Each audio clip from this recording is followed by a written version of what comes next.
All right, so today, the long-awaited for introduction to variables. I've teased with variables a little bit, but we haven't really gone into details. Today we're going to go into painful detail, and I mean painful. An hour from now, you're going to be going, isn't this over yet? And it'll be close to being over in an hour from now. So, okay. So, in the hardware, the physical hardware of this computer, there is a place that I can store a value and then let it sit around for a little while and then pull it back and read it right in and then work on it. What is that place called? Memory, or RAM, random access memory, or memory. Hard drive, it almost fits that characteristic, but it's kind of just a little further away. Yeah, we could write after the hard disk and then we can read it back in. But we're talking about memory. And so in memory, that's the place when I have a value that I want to set it aside and call it back, I've got to put it in memory. That's what I've got to do. And there are several ways I can do that in Excel. I could write it into a cell. And in fact, it would go into a cell. That cell is a range object. That range object is in memory. And that's one way to get a value stored into memory. That range object sitting there in memory would have that in memory. But what a variable allows me to do is it allows me to directly say, listen, I just want a couple of bytes of memory, give it to me. And so let's take a look at the syntax to do that, and then we'll see what's happening underneath the hood. So I'm going to open up my module. I'm on, I don't even have a workbook open? I thought I did. Book 1, I'm going to save this, make sure I save it as a macro-enabled workbook. Documents, pictures, browse, downloads, the fine place to put it. XLSM, I'll call it variables. Underscore winter underscore 17.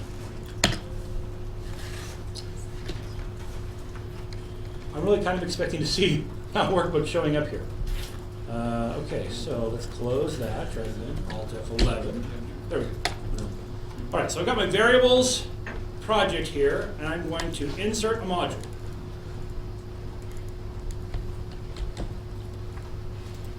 And the text is just tiny. All right, sub variable dim. Here's how we do it. Dim. Dim stands for dimension.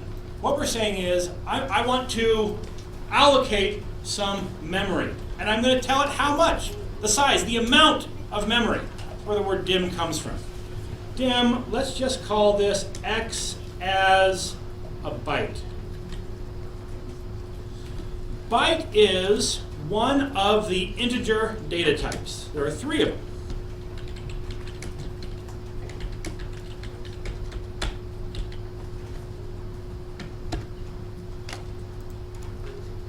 So I say dim X as byte, and here's what's happening. The interpreter, when this gets processed, the interpreter asks the operating system for some memory. The operating system says, right, you want 1 byte of memory? It hands back the memory. And then VBA keeps track of the name and that location in memory. I don't have to think about the location. Look, folks, in the early days of computing, well, the very early days, we were plugging wires from one board to another to be able to make a program. But when we started addressing memory, when we had memory that we could address, we referred to it by its actual physical address. Each little bit of my memory has a different address. It says that's where that bit is, and the next one over has a different address. That's where that bit is. Let me just kind of represent that here on a worksheet. So I got a worksheet. You don't need to do this along with me. You just kind of watch this. What we're doing in class won't rely on whatever I do on these worksheets. Let me just color this kind of a light blue color. Okay, here's my memory. And I'm going to say, I've got all these locations in memory that I can store a value. And I'm just going to mark one right here. So, go to my home tab and put a border around that, some thick outer border. Great. Here is that location in memory. This has an address, and we typically refer to memory addresses in hexadecimal notation. So you're familiar with decimal notation. It's got 10 symbols, 0 through 9. Hexadecimal is base 18. Base 16. It's got 16 symbols, 0 through 9, A, B, C, D, E, F. Which is it's like having 6 extra fingers that you're counting with. And so I would have an address. Here's my favorite address, EA5EBA11. That's a hexadecimal address. What does it look like? Yeah, almost looks like an English word baseball. But anyway, it's just some numeric address. There's probably not enough digits there to actually be a memory address in today's computers. But that's that one, and the next slot over is just the next number up from this. BA5EBA12 will be the next bit. I'm thinking of this as kind of bigger than that. How many of these bits do you have in your computer? How much memory do you have? 1 gig. We have 1 gig? Yeah. Poor guy, that's not very much in today's terms. You probably have more than that. 16. So 16, yeah, 16 is kind of, you're like, yeah, that's quite a bit, still today. There are some that have like 32 now. And the computer I have in my office has 32, but it's got room to put 64 gigabytes of RAM in. So is that a lot of memory? 16, what is it? Is 16 a lot? Yeah, 16 is a lot. Let's just look at it real quick. So if I've got a bit, here's 1 bit. So here's bytes. I've got times 8. That times 8. So if I have a kilobyte, I've got that times 1024. That's a megabyte. That's how many bits are in a megabyte. And that is a gigabyte. And if you've got 16 of those, that's how many bits. I don't even know how to say that. Let's look at that. Comma.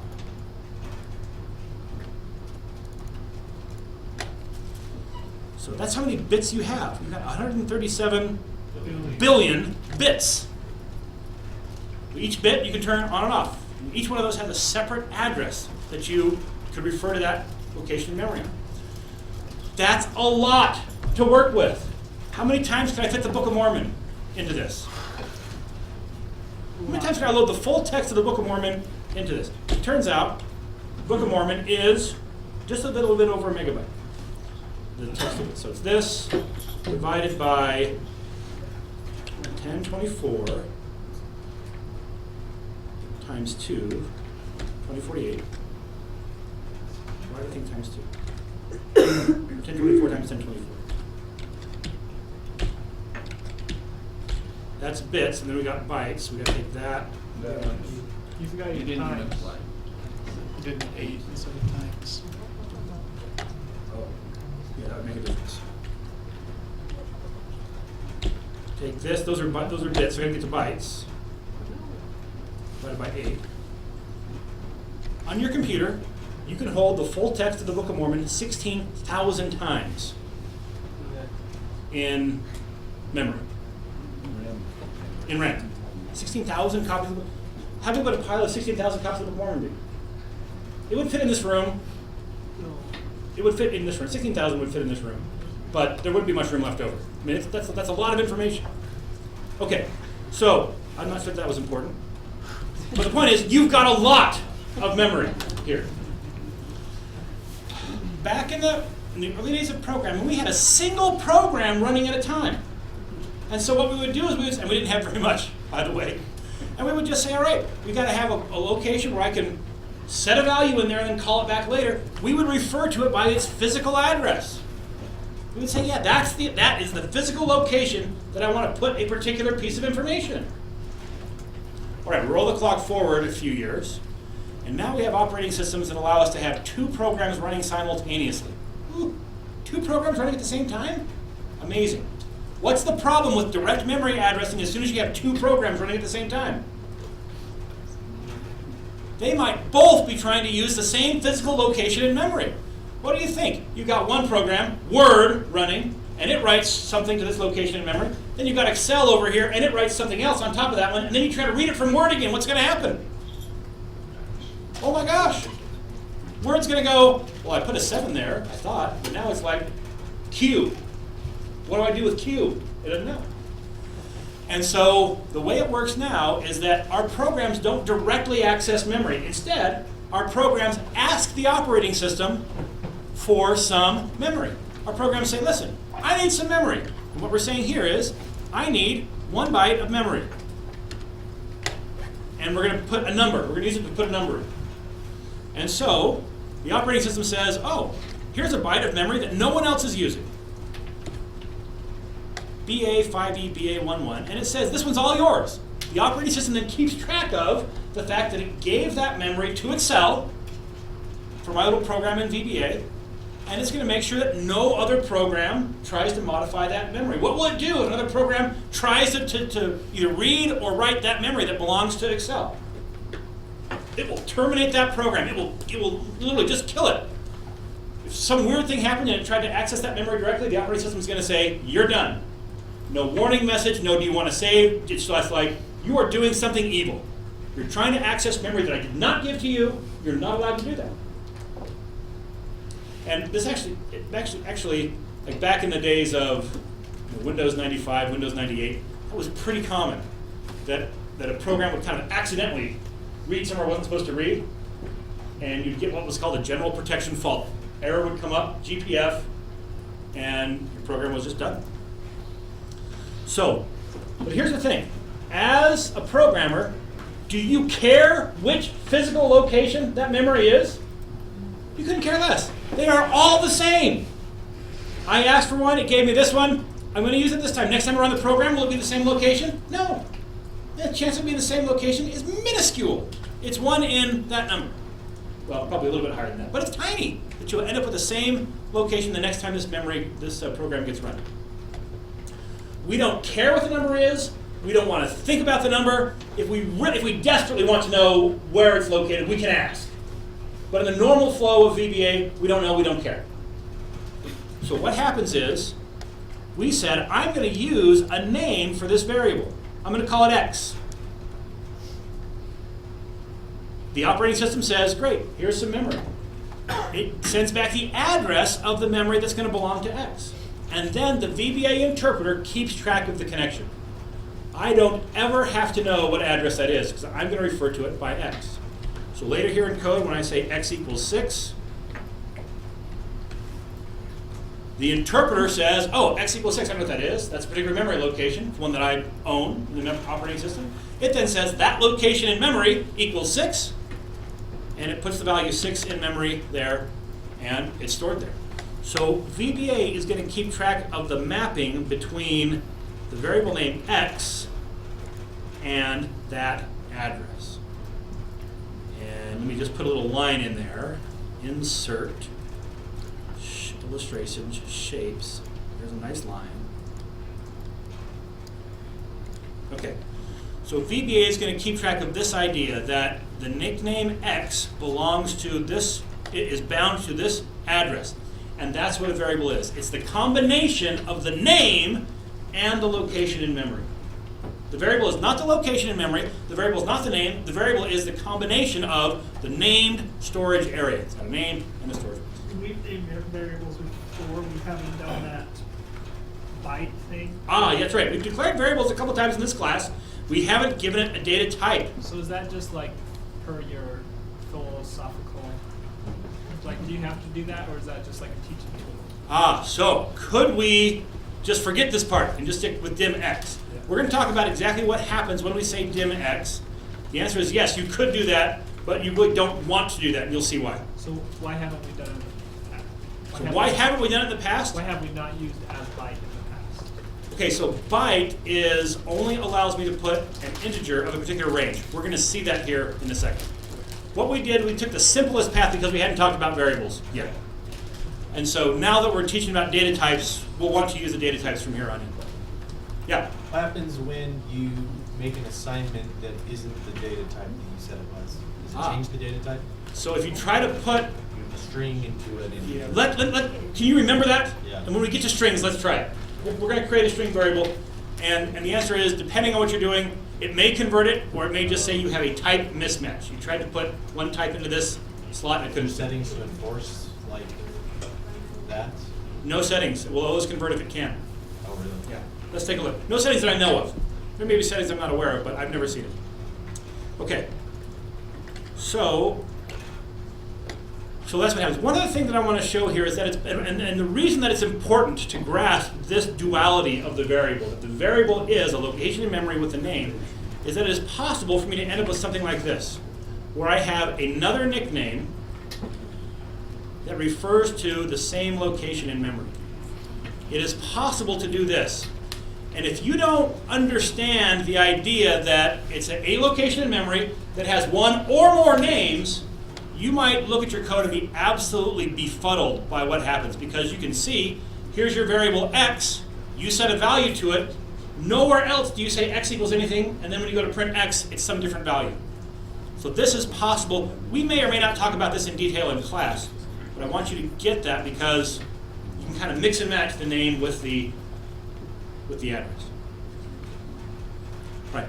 Now, when we ask for byte, we're saying two things. Number one, we're saying we're only going to be able to hold an integer in this, and we're only asking for 1 byte of memory. That's 8 bits. Now, bit's the smallest value, 1 or a 0.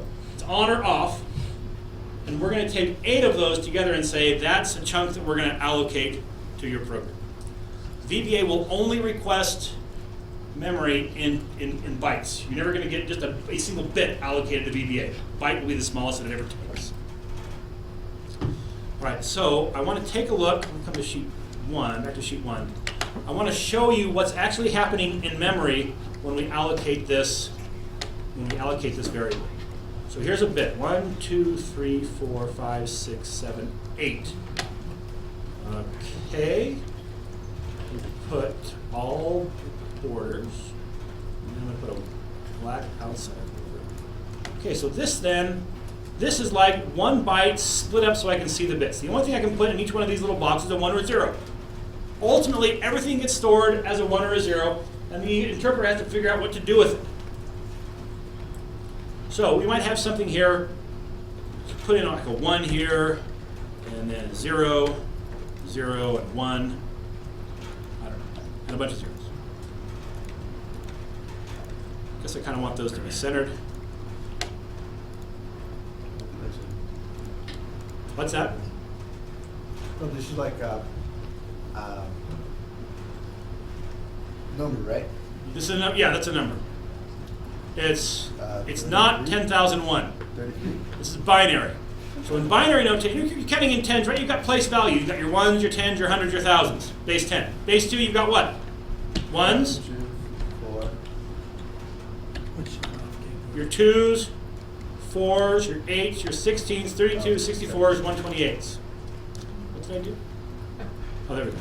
Took a minute to figure out the math. And so what we're actually saying here is that this number, represented as a bunch of zeros, well, this is a 16 and it's a 1, so this number is 17. In fact, I could put that right here with some product. This array times this array.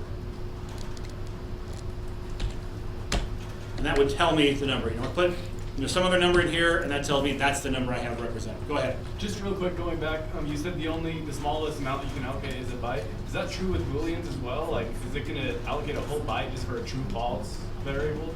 So the question is, we have a data type we're going to see here in a minute called Boolean, which can only take on a value of true or false. Will that be able to just take us? We could do that with a bit. Right.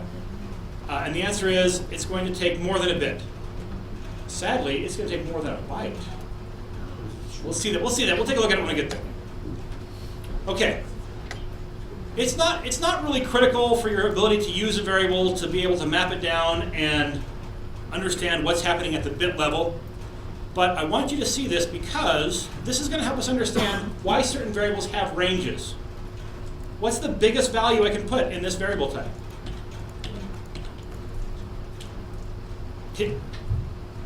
Everything is a 1. Is it possible for me to put a value larger than 255 in there?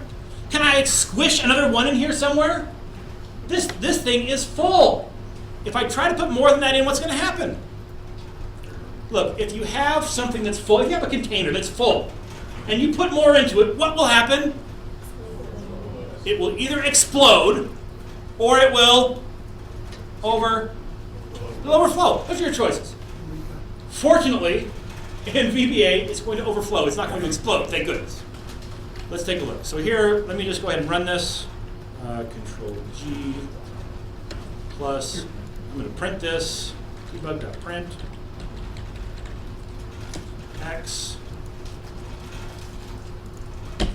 No surprise. I put 6 into it. It said print X, and there's the value. Now, what's going to happen if I try to put 255 into it, no problem, it's going to print 255. That's the biggest it can take. 256, it's going to overflow. It gives us an error. This is error number 6. It's like a pretty low error. This error has been around a long, long time. It's an overflow. Hey, by the way, what's the smallest number I can put in here?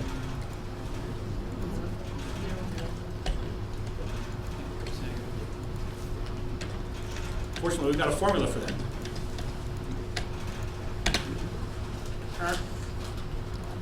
Zero. The smallest number is 0. So it should be okay to put a 0 in that. But if I try to go something lower, -1, what's that going to be? Black hole. Underflow? Is that an underflow? Black hole. Still an overflow. Overflow means you tried to put something into memory at that location, but there's just not enough memory to hold. There's no way to represent the number you're trying to represent in the amount of memory that you have allocated. Memory just you try to put an extra bit in there, and it overflowed. You got bits now rattling around on the inside of your computer. You know, don't turn you're probably going to fall out the USB drive if you shake it or something. Bits overflowing all over the place. And so that's what that message means. Has anyone seen this error message yet?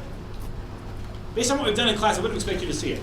But now that we're going to start restricting our data types down to stuff that you could potentially put a value that's too high in, you choose to overflow, and that's what it means.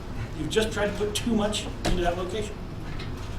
Okay, so that's our first data type. Any way to store a negative number with a byte? Data type byte? No, the range is 0 to 255.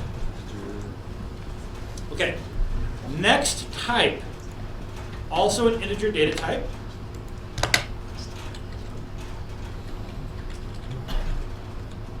I will call this employee number, no, as an integer.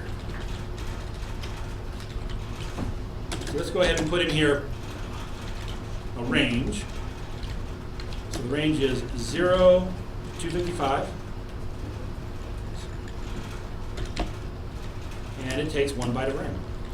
It is the smallest amount of memory that we can allocate.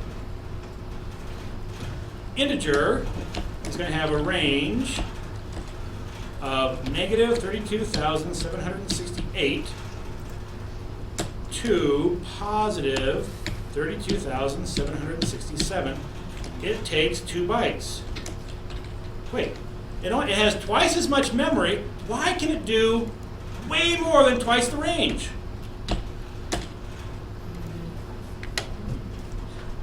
It's exponential, right? Yeah, it's exponential. Every time we add a bit to this list, we get double the capacity. And we've added 8 bits. So yeah, it's an exponential function. So it's 128 times 128. We just need to know the capacity. So the capacity is it's 2 to the 8th. Plus or minus 2 to the 7th. Because we're going negative as well. In some systems, what they do is they reserve one of these and they say, you know what, this is just the sign bit. It's going to indicate whether this number is positive or negative. And then you've got the rest of it to say what the number actually is. It's a little bit different in VBA. It just basically stores a number, but then it starts counting at -32,768. And so it's almost exactly the same, but this happens to give you one more number by using this scheme than if you take one. So that's 2 to the 8, right? So it's 2 to the 8 times, so it's 2 to the 16. Oh, yeah, I'm sorry. Did I say 2 to the 8th? Yeah. This one's 2 to the 8th, which is 256. 256 different values. Integer is 2 to the 16th. Thank you. And it really is 2 to the 16th different values because we start at 0 for this one, 256. So, and we could write this in and spit it out, but you get the idea. I don't think we have to give the example of 2 bytes. You see how it works. Okay, so that's integer.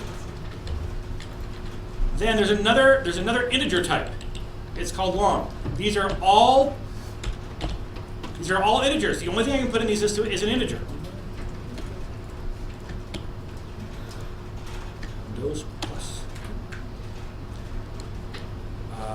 Dim long as, that's funny. It should be dim variable name as long. Dim salary as long. Okay, so this is going to be, I don't know the details on this one. It's plus or minus 2 billion. Why can these ones be negative? What's that? Why can these ones be negative? Why can they? Yeah, up there it can only go to 0, right? Right, this one only goes to 0. How do these go negative? Yeah.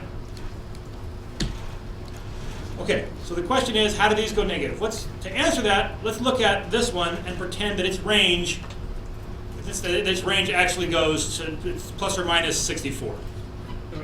as we can see it. So could we invent a data type that would allow us to make a negative, do a negative number just in this? Here's what we would do. We would say, okay, let's take a number, let's call it, let's take this number right here. 130. No, 64. Yeah, let's take this number, 130. So we'll represent here 128 and a 2. So that number is 130. But what we're going to say is, it stores those bits. But when the computer reads it, it's going to say, okay, I've got 130, but I don't start counting at 1. I start counting at negative 64.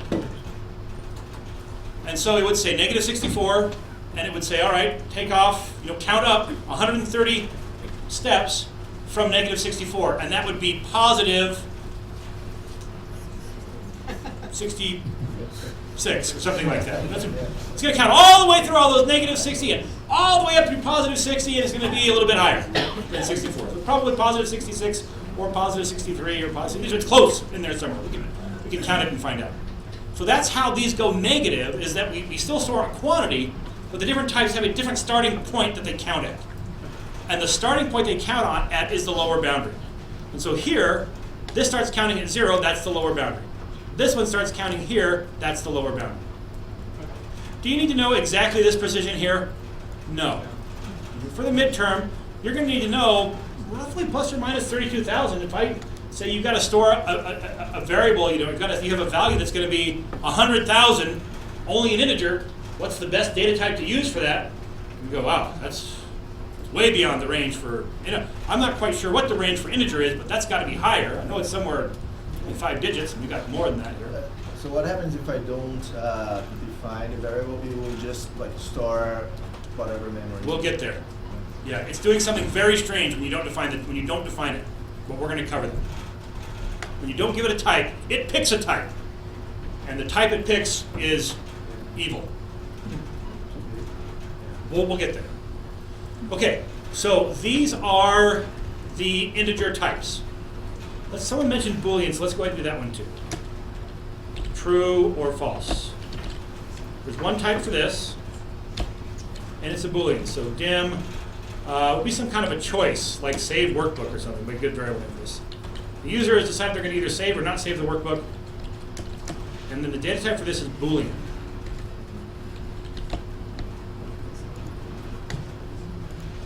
All right, so the only values that we can put in this are true or false. How many bytes does it take? This part's a little bit ugly. I'm going to run the code to here. So we'll declare these variables. So right now I've got the breakpoint here, so we've run past all of this. Incidentally, these lines here, these declaration statements, they are not executable code. It's not like x plus 1 where it says, all right, we're now going to do this one. Dim statements, doesn't matter where they are in the code, the interpreter looks across the whole sub-procedure and it says, when I go to run this sub-procedure, I better make sure I've got the memory I need to run this sub-procedure. And so it allocates all the variables at the very beginning before it runs the first line of executable code. That's why you can't put a breakpoint on these. There's no way to stop at that point, because by the time we're processing lines, all the dim statements have already been processed. So these are now sitting up here in memory, and I can actually ask for how much memory they use. For my numeric types, I can say, show me the length of x, and it will tell me that takes 1 byte. So show me the length of emp number. It takes 2 bytes. Show me the length of the salary. So this is not telling me how many digits are stored in there, it's telling me how much memory it uses. 4 bytes. So how much are we using for save WB?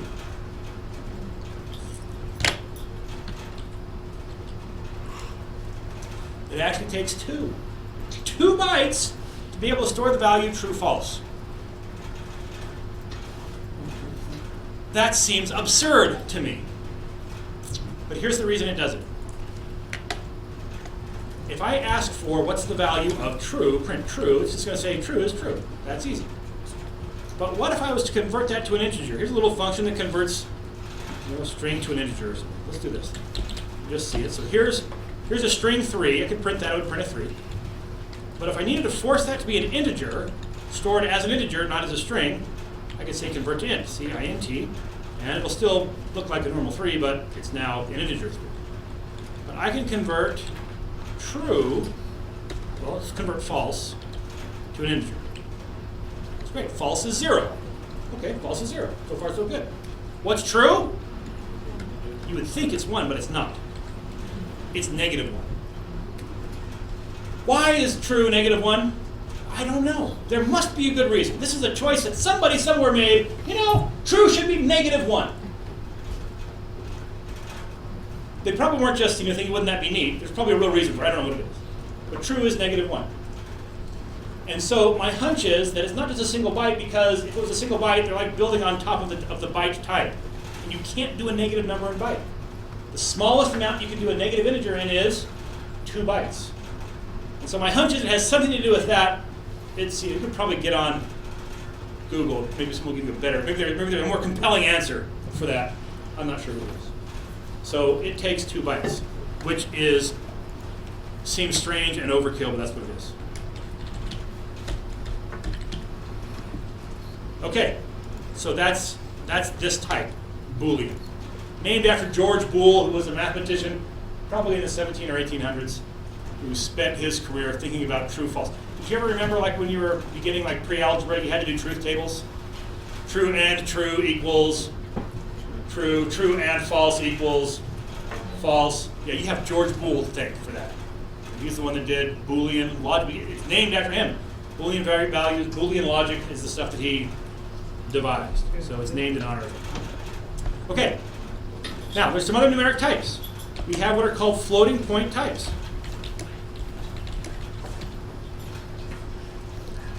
Why don't we call this wage as single? So, this stands for single precision floating point number. It seems like a weird thing to say, floating point number. What does that mean? Let's take a look. This is going to take 4 bytes. And the range, it's hard to say the range. Because how big it can go depends on how precise you want to be. Let's take a look at it here. Again, let's look at this in the example of a smaller set. So let's suppose that we had,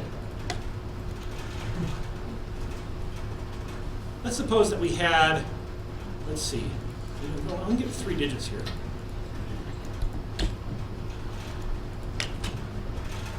Let's suppose that this is the memory that we had. In fact, I'm going to put this like right over here. Pretend that this is all run together as one.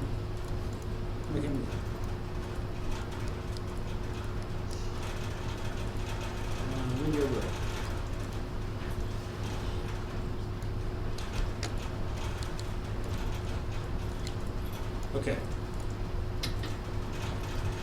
So here, this number here is handling. So we're going to pretend that this is a 10-byte number. There's no such thing as a 10-byte number in VBA.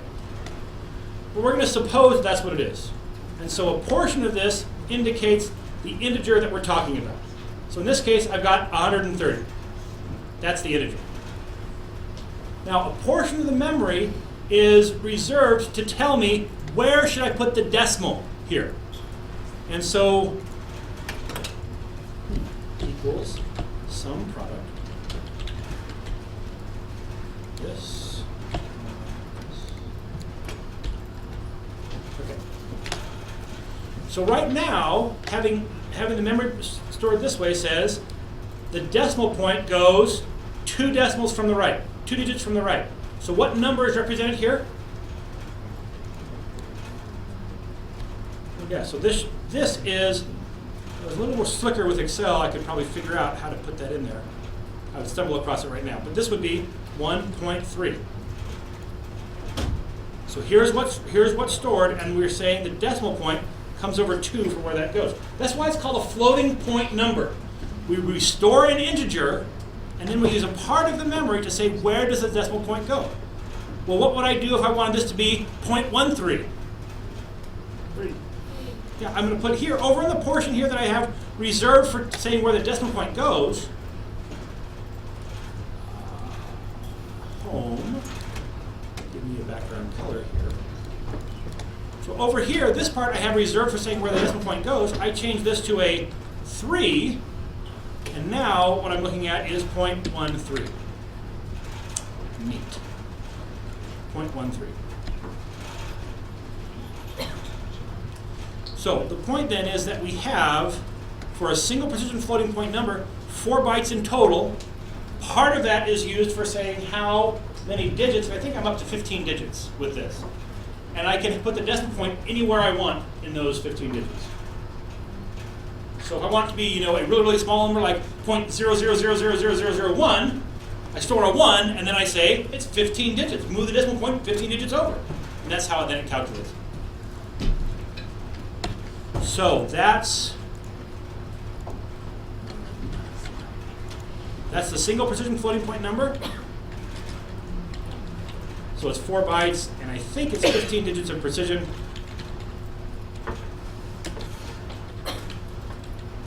And then I could have Tim, national debt. Let's see, what else would we need? Bigger than 15 digits. Is trillion bigger than 15 digits? I don't think trillion is bigger than 15 digits. It's a little bit disappointing that we can fit the national debt into the single data type. So pi. I want to hold pi out to some other really precise thing as double. And this now takes 8 bytes for this data type, and I don't know how many digits it is. It's a bunch more digits. Questions? This brings up kind of an interesting question, and that is, well, what would happen if I've got down here x? What if I tried to put 4.5 into x? So now I'm declaring all these other variables, not doing anything with them, so that's okay. But here I've got my byte type, I'm putting 4.5. What can byte hold? Integers. Is this an integer? I have 2 options. My interpreter has 2 options here. It could look at that and say, you're trying to fit something that just won't fit. 4.5, it's an overflow. You can't store 4.5 in any integer type. Or the interpreter could say, well, I can get pretty close to that. I know you want 4.5, but how about if I just store 5 instead? Which one do you want it to do? In your heart, which one do you hope happens? Error or round? In my heart of hearts, how I wish this would give me an error, because I did not mean to do that. But it's not. It's going to round it. And it's going to round it down? Wait a minute. That was really unexpected. Just cut off the decimal. I thought it was rounding. It's rounding, but it rounds 4.5 to 4. At 4.5 it rounds up, or 4.6 it rounds up, but 4.5 it rounds down. What world do we live in where 4.5 rounds down? I really wish that would give me an error instead, but it doesn't. It guesses. I can get sort of close to that, and it makes the adjustment. Okay, those are your floating point types. There's another one that is a fixed point type.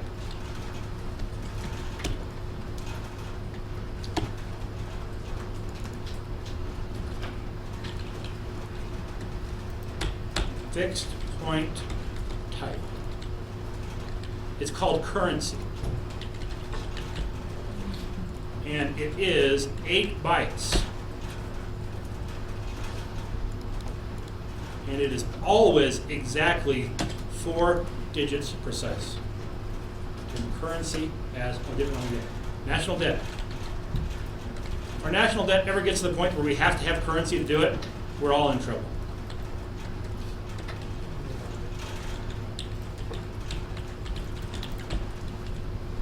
This one said we're already in trouble. I agree, we're already in trouble.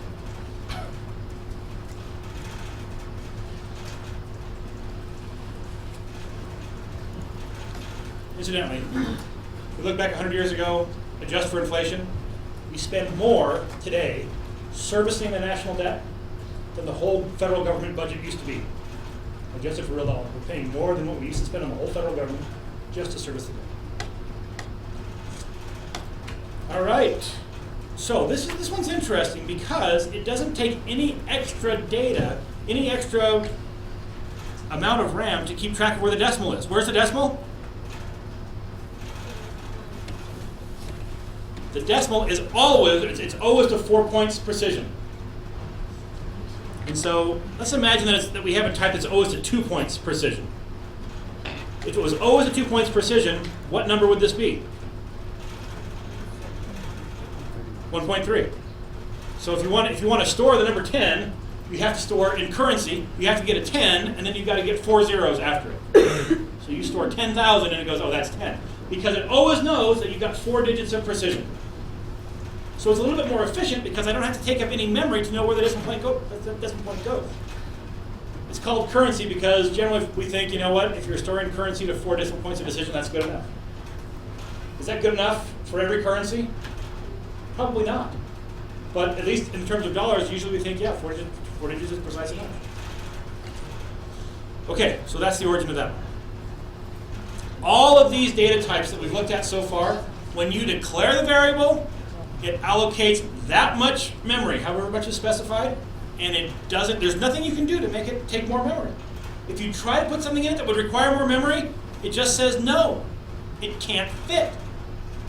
There are some other data types that are what we would call dynamic data types. And they are data types that if you try to put something else into it bigger, it will take it. And it will just use more memory to do it. The first one is string. Dim emp name as string. These are character data types. All right, so how many characters can a string hold? This is crazy. It can hold up to 4 billion characters. That's a lot. You could put a lot into a single string variable. It's funny because when this data type was created, there was scarcely a computer in the world that could even have 4 billion bytes of RAM. I mean, you have even a string variable that was more than the RAM you had in your computer, single variable. Now we can make, we've got plenty of memory. And there is 4 bytes of overhead. So when we declare this variable, we immediately allocate 4 bytes. Some location in memory where this variable is going to be, we allocate 4 bytes of RAM, and we actually put a 0 in it. Because what that overhead is used to do, it's used to say how long the string is. So it says the first 4 bytes say how long it is, and then the computer looks at that and says, oh, this is 126 bytes long. It goes from here, and it goes the next 126 bytes, and that's what it reads out of memory to bring the value back. So the memory that it takes is 4 bytes of overhead plus 1 byte per character. So when you store if you just want to store a capital A, that's going to take you 5 bytes to store that capital A. 1 for the character, and 1 to say, and then 4 bytes to say it's only 1 character long. And this data has to be located contiguously in RAM. It really does have to be sequential. We can't have part of the string here and then part of the string somewhere else. It's got to be one long continuous block. You don't have to worry about that. The operating system will worry about it. Okay.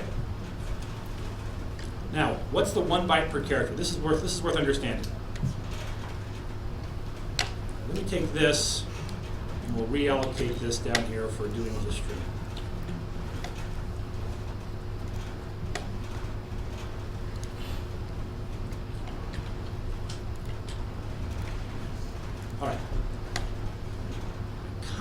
Oh, that's because I needed to fix the reference for this.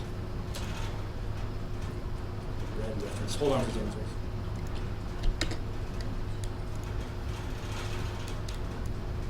Okay. So we're going to imagine this is just one long string of characters. So that in that first 4 bytes, if this was what I was trying to store, in that first 4 bytes, it's saying there are 3 characters here. We're storing 3 characters. And then this is the memory that we have allocated. Here's a capital A. I'm going to record the value ABC. A is 65. B is 66. C is 67. And in fact, there's a function in Excel that will make that conversion for me. It's called char.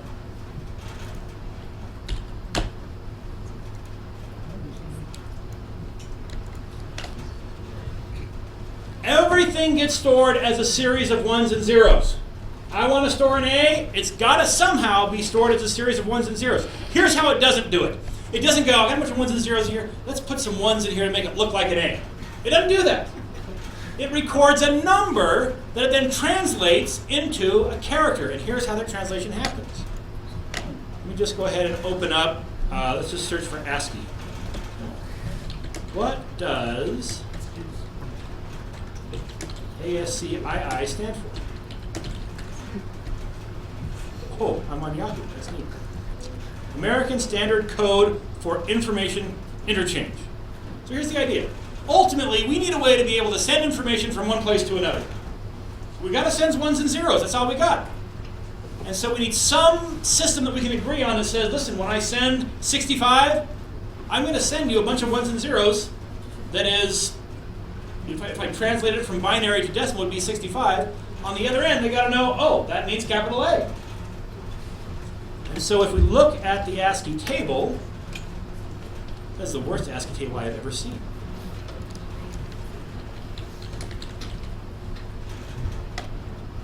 ASCIItable.com. Here's a nice ASCIItable.com. Here is the chart then that allows us to know, hey, what are all these different characters? The very lowest character that's a printable character is character number 32. That's a space. Character number 33 is an exclamation point. 34 is a quote. 65 is capital A. 66 is capital B. 67 is capital C. And so ultimately, if I was to be able to look into memory and see how a byte stores the number 65, and look at how a string is storing capital A, they would look exactly the same. Because that's what a capital A is. It's stored as a number 65. But because when I created this variable, I said, hey, by the way, this is a string. When I say go get the value from this variable, it goes and brings back those numbers and says, look at the first 8 bits, the first character, convert that to a number, look up that number on the chart, and then go, aha, that's an A. Look at the next 8 bits. Convert that to a number. Look it up on the chart. What is that? That's a B. And that all happens without me thinking about it. It happens because it's a string variable. Got it? Question? How about for other languages? Oh, what about the languages that require more than 1 byte to represent the character? I don't know. So that's going to be it's called Unicode, is the word for that. And we can do Unicode characters. What does it take in VBA to be able to do that? I think we still use the string data type, but then depending on the character set, it allocates more than 1 byte. Usually 2, but some character sets, they're defined to take 3 or 4 bytes per character to get to them. That's beyond what we're talking about today. With little work, we could deal with it. But there's another string type. I'm pretty sure the book doesn't talk about this one, but it's kind of interesting. I'm going to call this 1 char. Here, I'm just going to tell it, this is actually a fixed length string. I'm going to tell it *1 after the word string, and it's going to say, okay, that's exactly 1 character. Now we have 0 bytes of overhead. This is going to be exactly 1 byte. Here, let's do it as 3. Let's call this one char 3. So it'll be star 3. It's not up to 4 billion characters. It is now exactly 3 characters. 0 bytes of overhead plus 3 bytes for whatever you put in. I'm sure that's the best comment I've ever written. So because the interpreter looks at this and goes, oh, it's exactly 3. I don't have to read the length from memory. They told me the length right here. And so it only uses the 3 bytes to allocate for the memory. And this would allocate exactly 3 bytes, regardless of what I put in.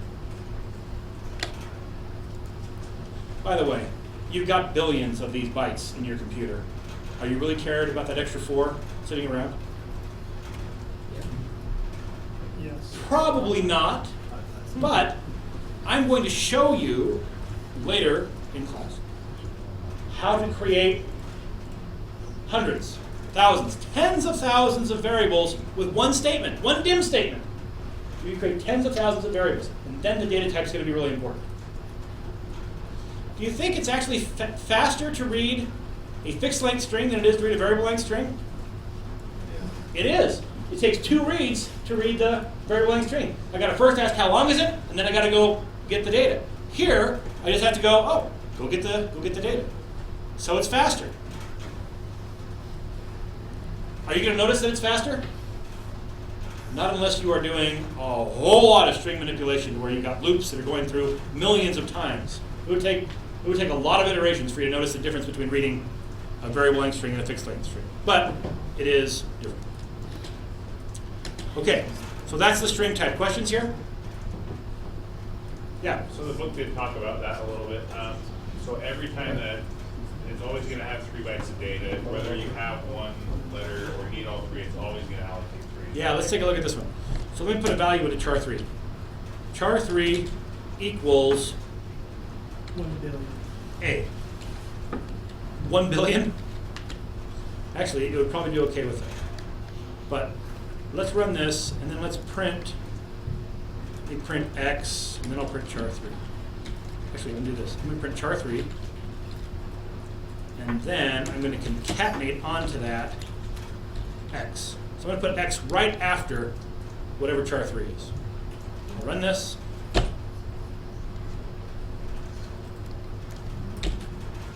Try that, I'll run it again. Yeah, that's what I was expecting. Okay, so here's what we've got. We've got the character 4 that we put in it. We've got a space, and another space, and then the 5. So it actually printed out all 3 of those characters because it's fixed length. It's got 3 characters. And if I put less than 3 into it, it's going to pad it with spaces. I think those are spaces. Let me ask real quick. I'm going to ask for the right, R-I-G-H-T, of, I'm going to print. Is there a question over here?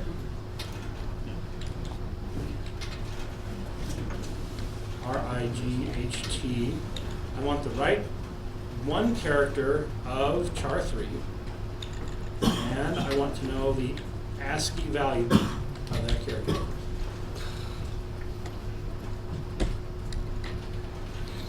Yeah, that's 32. 32 is the space. And we can see that somewhere. Here's the space, 32. So it is padding in the spaces. Okay. Next data type. Next data type we have is the one that you asked about. Someone asked about. What happens, I'm going to make this into this substitute is getting kind of long, I'm going to make a new one.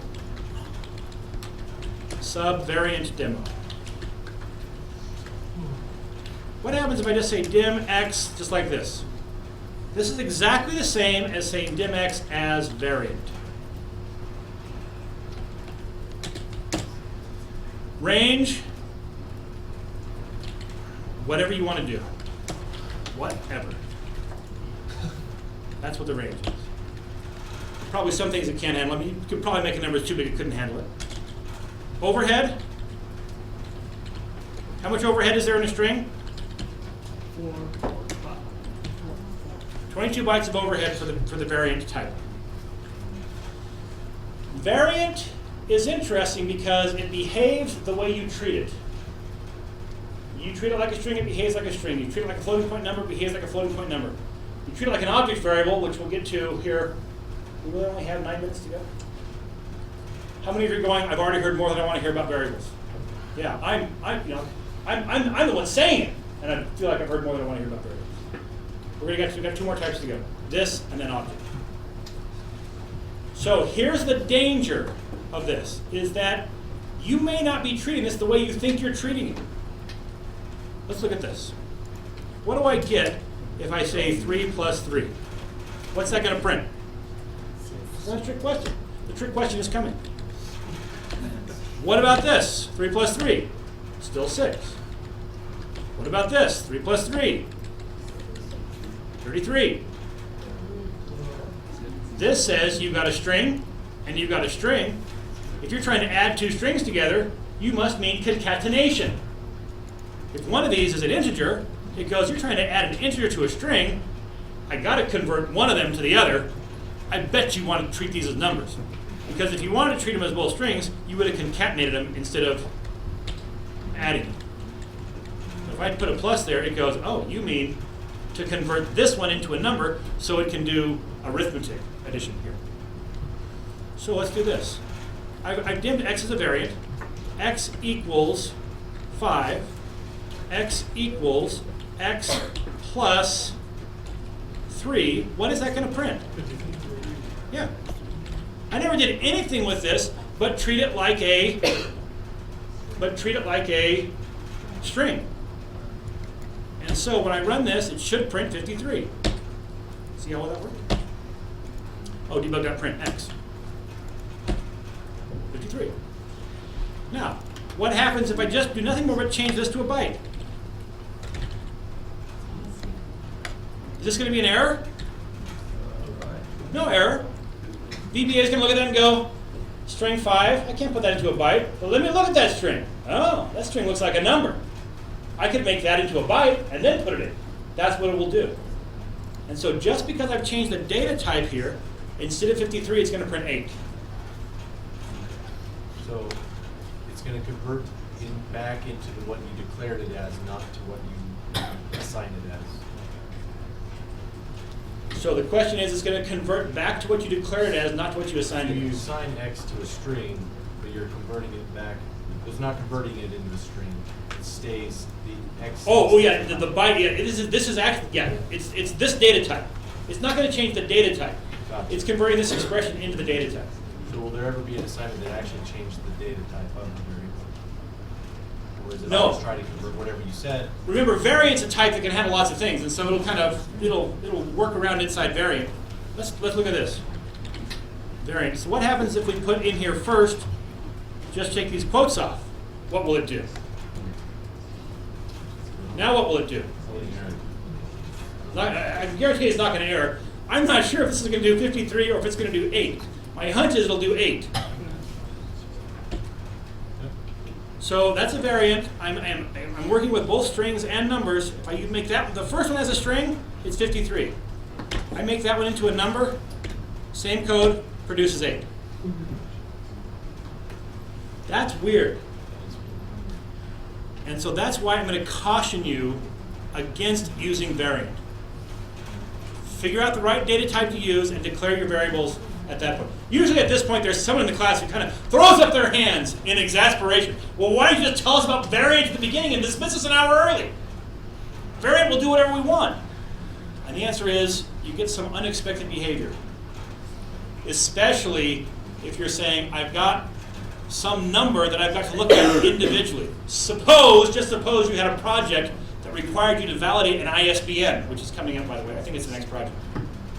If you use variant for that, and you say, I've got this ISBN, use the function like mid or left to pull off one character, even though you might start with a number, that's going to return a string.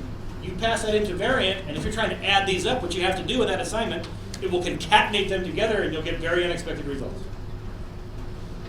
So especially when you might think, well, hey, well, I'm just new at this starting, I'll make everything variant. That's exactly the wrong way to think about it. Because you're new and just starting about this, you don't know all the kind of assumptions that the VBA is going to be making, and you can get yourself into trouble. So avoid variant. There's only a couple of times when variant even makes sense for stuff we're doing in class. Okay, last one. There is now an object, there's a type called object. Dim RNG as object. This is just enough memory to hold another memory address.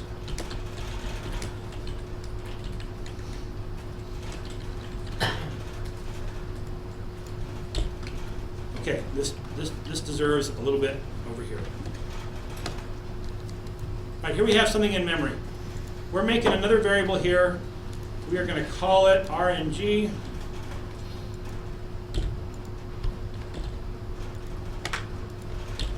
And let's suppose that over here, we actually have like range A1. You know, it's sitting there in memory, but it's not just a single value. Range A1 is an object. It's got, so here's range A1. It's got a value, property, let's say the value is 2. It's got a formula. The formula is equals 1 plus 1. You recognize this? I mean, that's actually, this is kind of what an object is. It's a complex thing. It's got multiple properties. Now, this object is sitting here in memory at some location. AAA 33E4. That's the memory address for this. What an object variable is it's just enough memory to hold the reference of some other object. Essentially, it allows me to create a nickname for that other object. I can connect up this variable onto this range and then refer to this range using this variable. Let's take a look at the code to do that.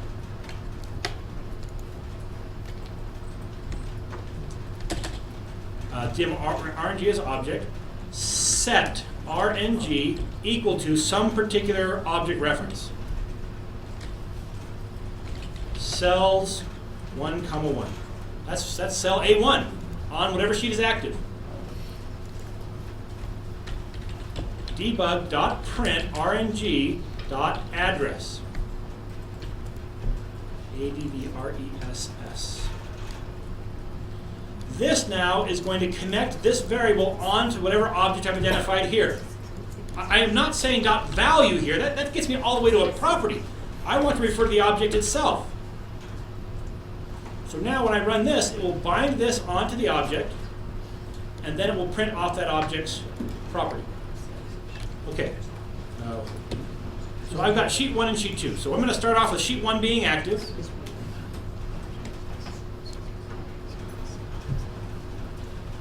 And I'm going to print. I'm not going to print the address. I'm going to print its parent's name.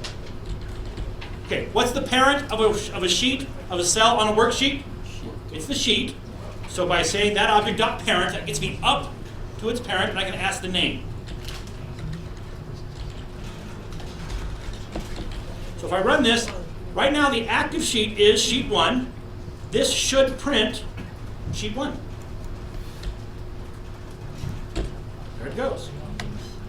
Now, so this name becomes a nickname for whatever I bound it onto. Let me activate a different sheet. Sheet 2.activate. And now I will debug.print sheet that range again. What's it going to print? Is it going to print sheet 1, or sheet 1, sheet 2? Sheet 1, because what happens is when I execute this statement, it says figure out which object we're talking about here. It goes, oh, what object are we talking about? We're talking about a particular object. I've got 2 objects that are sheet 1. Here's one of them. It's on this. I have 2 objects that are range A1. It binds onto one of them. I change the active sheet. It doesn't change the fact that that object is already bound onto this. Okay? Last thing. I don't have to call it object. I can call it a specific type of object as range. That does two things. One, I cannot bind this onto anything but a range now. And two, in my code, if I say RNG dot, it then brings up the IntelliSense help for it knows that this has to be a range. And so it will tell me what I can do with it right here. Oh, that's the waterfront for variables. Questions? Project due tonight. You can buy an extra day for 10%. Thanks for coming. Class dismissed.